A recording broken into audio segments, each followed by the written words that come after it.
مرحبا. اليوم راح نتعلم شلون نجمع بي سي خطوة بخطوة بالتفاصيل وبأسهل طريقة ممكنة. تابعوا ويانا.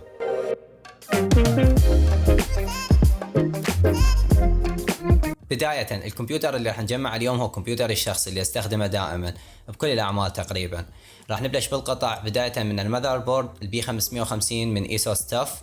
بعدين عندنا المعالج رايزن 7 من اي ام دي 3700 اكس، وما راح نستخدم المبرد الستوك اللي يجي وياه، راح نستخدم 360 ملم اي اي او من ام اس اي. خيارات التخزين راح تكون ام في ام اي ام دوت 2 512 جيجا بايت من سامسونج 970 برو، وايضا 2 تيرا بايت سي جيت باراكودا. ايضا عندنا الرام راح يكون 32 جيجا بايت 4 قطع من ترايدن زي. كارت الشاشه راح يكون ال 2080 تي اي ال 2080 تي اي، وايضا الباور سبلاي راح يكون من اي في جي اي الافضل من نوعه تقريبا اللي هو 850 واط مقيم بلاتينيوم. وايضا الكيس راح يكون اتش 500 ام من كولر ماستر. راح نبدا المذر بورد البي 550 من ايسوس تاف.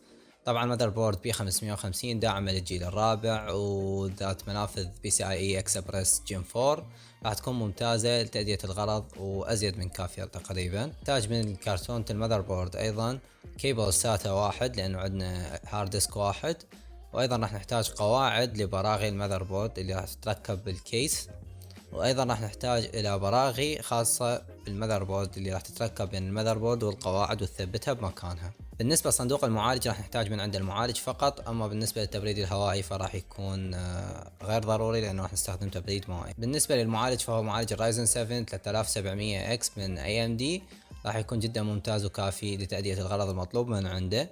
طبعا طريقة التركيب جدا سهلة، انه نخلي كتابة الرايزن مقابلة للرامات او على جهة اليمين، او عن طريق موازنة المثلث الموجود في ظهر المعالج مع المثلث الموجود على السوكت. بعد ما نثبت المعالج نعطيه هزة بسيطة حتى نتأكد انه هو ركب في مكانه، وراح ننزل هذه العتلة اللي موجودة اللي جوا. بعد ذلك عندنا الرامات هي من جي سكيل ترايدن زي، رامات عدد 4 في 8 جيجا بايت، راح يكون توتال عندنا 32 جيجا بايت بتردد 3600 ميجا هرتز.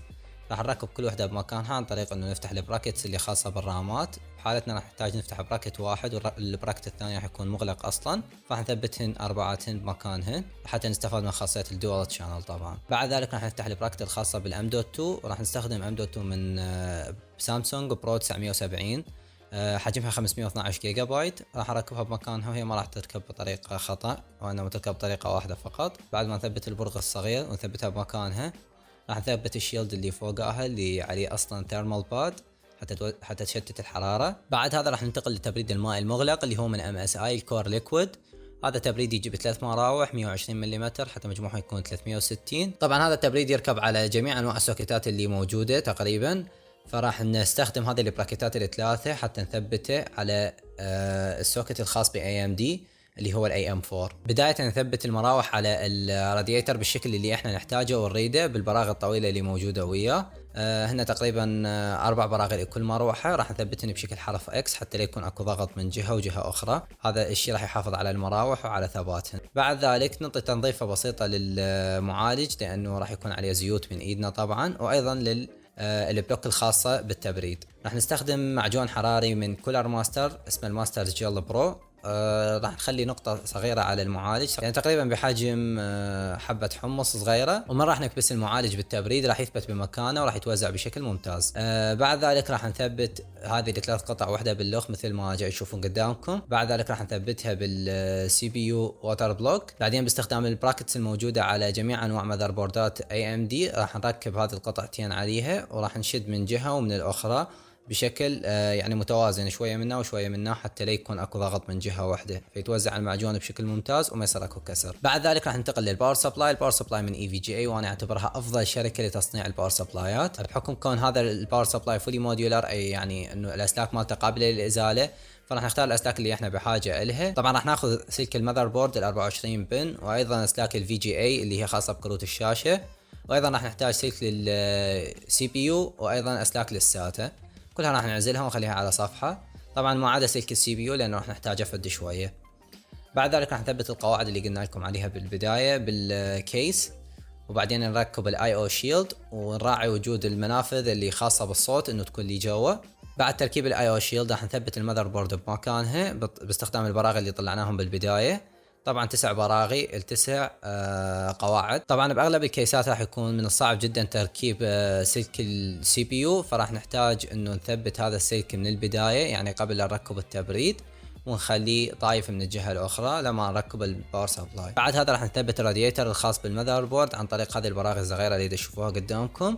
طبعا راح نحتاج 12 برغي على قد 12 فراغ. هذا الكيس يجي ايضا ببراكت خاصه بتثبيت الباور سبلاي، فراح نثبت الباور سبلاي عليها. بعد تثبيت البراكت هذه راح ندخل اول مره الاسلاك كلها، بعدين ندخل وراها الباور سبلاي، وما ننسى انه نثبت سلك السي بي يو اللي خليناه بالبدايه معزول، ونثبت الباور سبلاي بمكانه. بعدها راح نبدا نركب الاسلاك كل واحد في مكانه، بدايه بسلك ال 24 بن للمذر بورد، بعدين الاسلاك الخاصه بكارت الشاشه، وايضا سلك الساتا وسلك الفرونت يو اس بي اللي هو 3.0 راح يكون شكله مختلف عن باقي انواع اليو اس بيات. بعدها راح نشيل هذا الشيلد اللي جوا بالكيس حتى نثبت من خلاله الهارد ديسك. راح نفتح هذا البراكت الخاص بالهارد ديسك، وايضا راح نثبته عن طريق المطاطات السود اللي موجوده عندنا. بعد ما نثبت الهارد ديسك بالبراكت راح نثبت البراكت بمكانه، وراح نرجع نخلي هذه الشيلد السوداء بمكانها.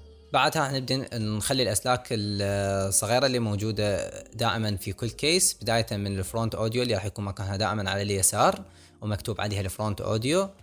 من ثم عندنا الأسلاك الخاصة بالفرونت بانل اللي هي الريست والباور سويتش والاتش دي دي لايت. هذا راح اخلي لكم صورة على الشاشة عن طريقة تركيبها، وراح تكون سهلة جدا ومتبعة بأغلب الكيسات. بعد ما نركبها بمكانها راح نبدأ بتركيب المراوح بمكانهم. هذه المروحة الخلفية طبعا راح نثبت كيبل السي بي يو بامب بمكانه اللي هو موجود دائما فوق على اليمين. بعدها راح نروح لكارت الشاشة اللي هو 2080 تي اي من ام اس اي جيمنج اكس تريو. طبعا ثلاثي المراوح يعتبر افضل كارت من ناحية التبريد.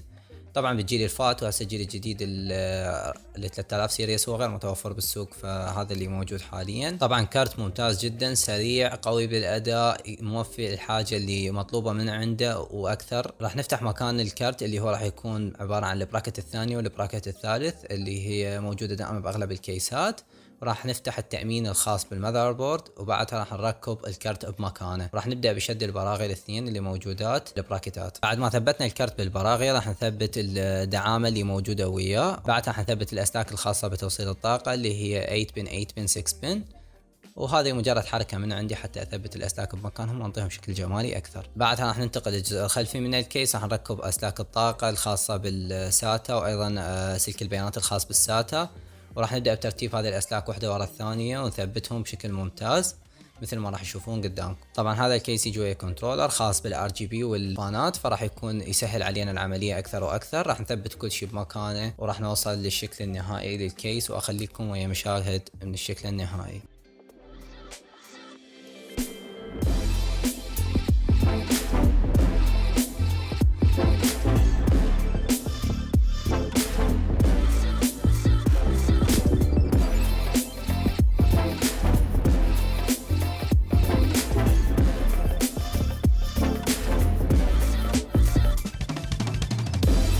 طبعا هذا كان كل شيء الفيديو اليوم، اتمنى ان تكونوا استمتعتوا. اشوفكم بالفيديو الجاي، مع السلامة.